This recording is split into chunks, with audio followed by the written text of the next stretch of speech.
What's happening? What's going on? Part of my Presence YouTube channel. Let's talk about the NCAA Women's Championship that occurred on Sunday night. It was Angel Reese and LSU Tigers against Caitlin Clark and the Iowa Hawkeyes. Now, this was a game that I didn't watch. Okay, I don't usually watch the Final Four or March Madness, especially don't watch women's basketball, to be honest with you. But there's a lot of controversy surrounding this particular game, so I decided to check out some of the stats, and I can't lie, the highlights made the game look exciting. It made the game look like it was a back and forth a barn burner, right? So I gotta say that if this is the new generation of female basketball players, the NBA or the WNBA has a product that they can actually work with and, excel and put at a higher magnitude so they get more coverage. Because from what I'm seeing, these women are exciting and they play really well and they're cocky like a motherfucker, right? So all that is great, but the one thing I noticed about the championship game is that there's a lot of focus and attention on this woman called Caitlin Clark. Now, the first thing that you notice off the bat is that Caitlin Clark is white, and there's a lot of comments I saw online on YouTube about her being the best player in basketball and how she's a pioneer and how she's like Steph Curry and she has the attitude of a NBA player. So, I looked it up and there's a lot of highlights, a lot of praise for her. I saw the part where she's trash talking and all that stuff, and she's shooting from or pulling up threes from the half court. So I saw all of that. And yes, it was impressive, but I'm like, okay, well, did they win? and as I looked at all of the other details, I'm like, okay, well, you keep bigging her up. I saw a post on ESPN about her face on it saying how she had the most points and she broke all the records.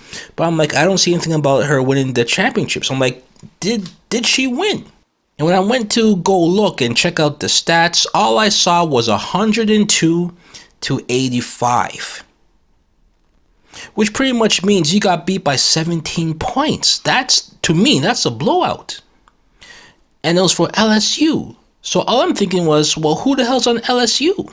Because if Caitlin Clark is the best female player of all time and she's a pioneer, but she got blown out by 17 points, then I mean, LSU can't be full of duds. They have to be full of girls who could hoop.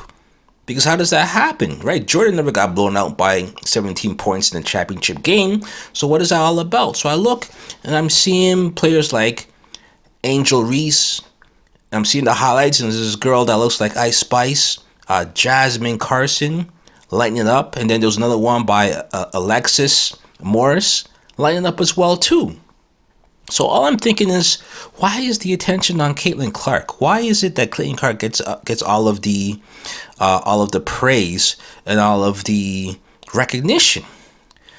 And then came the other part of the story, which was the hand gesture that Angel Reese did towards Caitlin Clark. And that's when the story turned into a weird direction. And Angel Reese knows a ring is coming.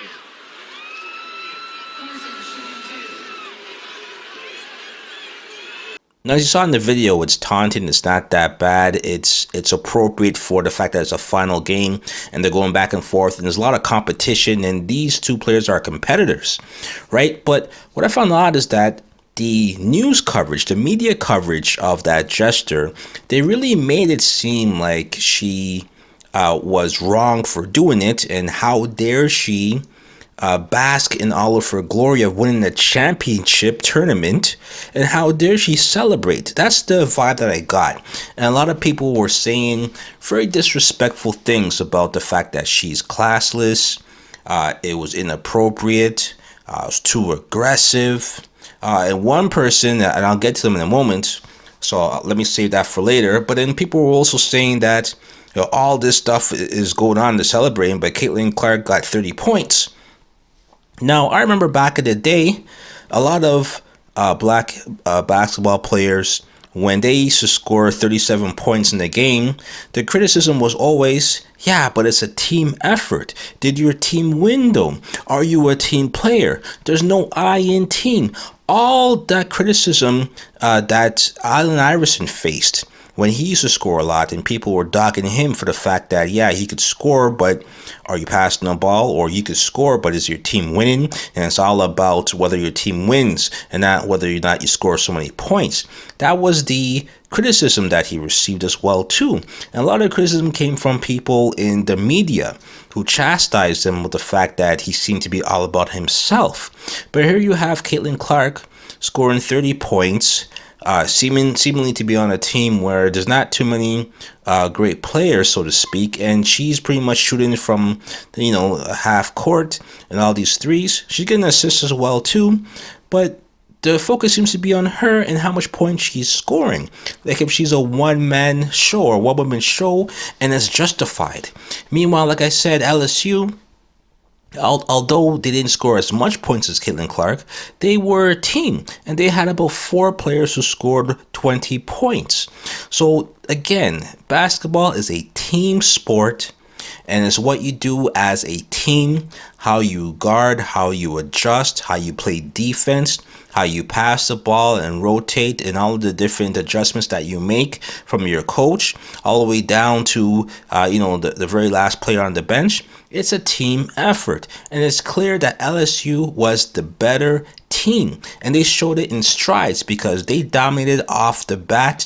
They never, from what I understand, never lost a lead. They were up by 5 points in the first quarter, and they never looked back, right? It was 27-22.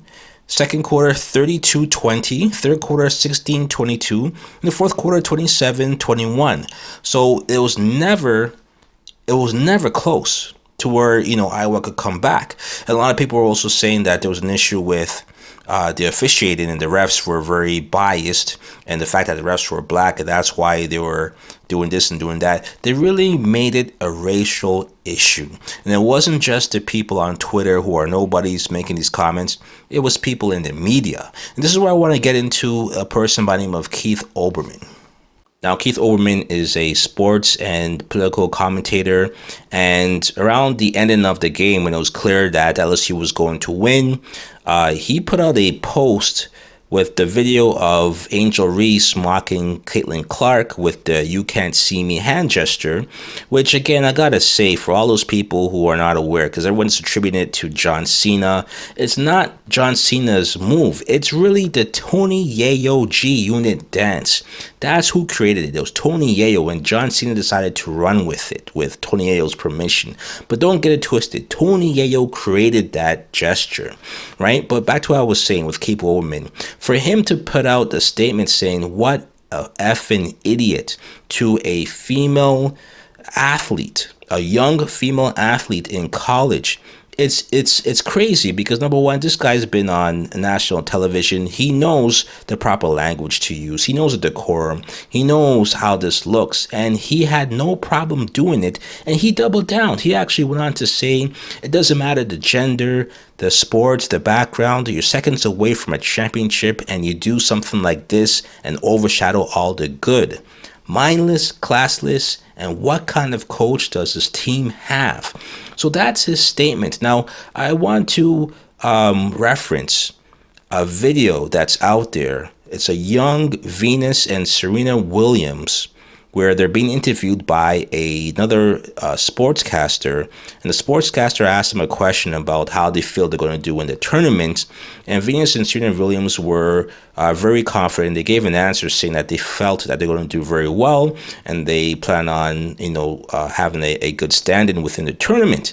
And the newscaster said to them, and he was in dismay, and he said to them, "You guys are really confident for people your age."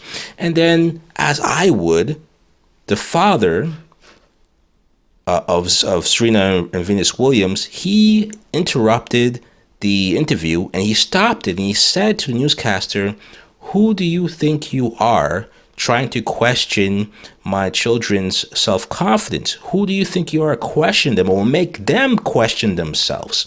And this is exactly what happens often in the media, where they feel threatened by the black athlete who exudes confidence, who is assured of themselves, who assumes the leadership role and dominates in their position or their craft or whatever category they compete in.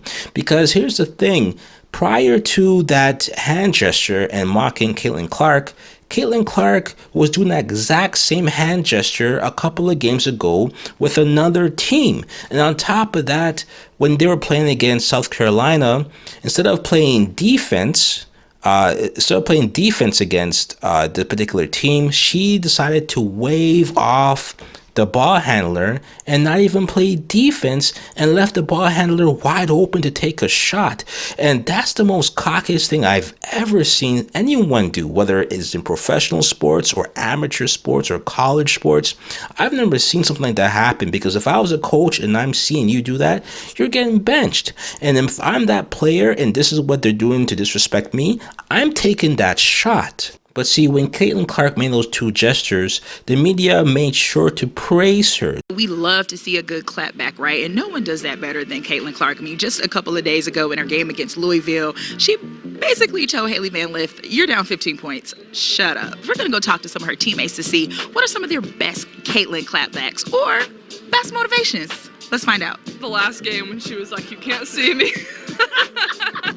That really got everyone fired up. When she gets an and one, she'll like go like this and come to the bench and she'll be like, let's go. That's pretty fun. She gets pretty fiery in our timeouts. You know, she might even clap back at us because she wants us to play with that same fire, you know, and sometimes we're pretty even-keeled, some of us, but she's like, let's go, come on. Honestly, I think the last Elite Eight game, I loved when she did the John Cena thing. I think that was so cool. They called her a dominant player. They called her an amazing competitor. The confidence that she had to not even try to guard a player. She's such an athlete. All of these praise that they gave to her, the positive reinforcement that they gave to her. Meanwhile, if a black athlete exudes the same type of confidence, same type of dominance, they try to humble them. They try to knock them down a few pegs. They try to use certain words like, how dare she? Who does she think she is? And that's the type of ridiculous rhetoric that's out there in the media. And they also had to deal with a lot of covert racist comments as well, too. People were categorizing LSU as a bunch of thugs. They called them classless. They said that they lacked good sportsmanship and that they weren't going to amount to anything, and that Caitlin Clark was the star and will become an WNBA star. So yeah, a lot of things that were said, but what I really liked was the response by Angel Reese, because during the post-game interview, she made a few comments that I really respect, and really showed her intelligence. It showed her emotional maturity, and it also showed that she had a good head on her shoulders and she was able to take things in for what it was. And she also wasn't going to be taking things lying down. She spoke clearly, unapologetically, and she got right to her point. She said, all year I was critiqued about who I was. I don't fit in a box that you all want to put me in. I'm too hood, I'm too ghetto. But when other people do it, you all say nothing. So this was for all the girls that look like me, that's going to speak up on what they believe in, and that's unapologetically you. So I really have to respect that statement. It said a lot. It showed where she stood on things, and also showed that she wasn't going to back down. And when you are at your truest self and you're authentic, there's nothing that anyone could do to move you off of your square. So I really respect what she said. And she had other interviews as well too that I saw, and it really showed that this girl has the mental fortitude and the maturity to become a huge star in the WNBA. So I look forward to seeing more of her. And again, I'm not sure if people realize she broke a record for having 34 double-doubles. And if you look at her stats throughout the tournament, she was getting like 28 rebounds, 20 rebounds, 25 rebounds, getting 14 offensive rebounds. She was a monster on the glass. So, and again, she won the outstanding player of the tournament as well too. So she's no slouch. All the people that were saying that, the NCAA tournament broke records because of Caitlin Clark and people only watched, as far as casual fans only came to watch her, that's not the case whatsoever, because there's stars on the LSU team, there's great players on the LSU team, and it shows that Angel Reese is definitely an elite player, and she has the stats to back up all of her accomplishments and accolades, and she also has the trophy and the championship that she could rise above her head and show that she is a better and a more accomplished athlete than Caitlin Clark. So last thing I want to address is the fact that this is another form of outrage marketing, where someone says something that's outlandish for the purposes of evoking emotion to get people riled up, where they get motivated to log in and create comments and respond to people on Twitter and go back and forth across social media so that it becomes a trending topic, and then it gets across to more eyeballs and impressions than you could ever get through buying ad space through a media buyer. And this is the reason why people specialize in these types of marketing, where they promote, they push, they encourage people to say things that are controversial, because they know that you're going to get your message across to so many people. Case in point, in Keith Olbermann's next tweet, he apologizes. This is what he says. He says, "I apologize for being uninformed last night about the backstory on this. I don't follow hoops, college or pro, men or women. I had no idea about Clark. Both were wrong. How is it that you had such a strong opinion on something, on college basketball, women's college basketball, the championship game, yet you don't follow basketball? How is it that you have such a strong opinion on this, yet you don't even follow college basketball, men or women? Who gave you the authority to say such slanderous things, yet you have no idea what you're talking about? You didn't do the research, and yet you have a blue check beside your name." But here's the reason why he did all that he did, because the next paragraph in that tweet, he says, "This is what I said in today's Countdown podcast, second segment, about 24 minutes in." And then he leaves a link to his podcast. So there you have it. What he's doing here is that he just generated, well, first of all, he created a mass hysteria about his tweet. He created an atmosphere where people are mentioning his name, people are attacking him. You had Shaq retweeting and responding to him. So you had all the eyes on him. And then when he got all the eyes that he could get, he issues an apology and he redirects that energy to his podcast, where people are now going to listen to what he had to say, listen to the explanation, listen to his apology. You're going to get the numbers up, the likes up, the interest up. And then not only that, when it comes to this outrage marketing, people have to understand that you have people who are upset, people who feel riled up, people who feel offended. But then on the flip side, you also have people who are saying, well, why would you be offended by that? What he said was correct. I'm going to support this guy because I hate the angry mob mentality. I hate the woke mentality. I hate the woke group. So I'm going to support this guy. So now you have the opposite group of people who his fan base, the people that he's trying to reach out to, the people that he wants to get their attention, he's going to win them over as well too. So all of this is for the purpose of getting likes, views, clicks, and then you can sell ad space on his podcast. And this is what it's really all about. So that's my take on all of this. I wish nothing but success to Caitlin Clark, to Angel Reese, to Jasmine Karson, to Alexis Morris. They're great basketball players. They have a great future. I look forward to seeing them in the WNBA. If they're balling out like this now, then we have a pretty much great future for WNBA, something that they can actually use to market.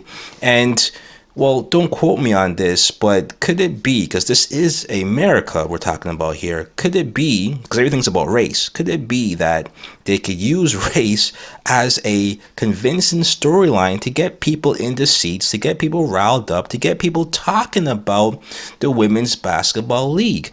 I don't know. That seems to be very, what should I say, very edgy, but it may be a solution to get people interested, to get people invested into women's sports, because clearly they definitely were for the past 24 to 48 hours.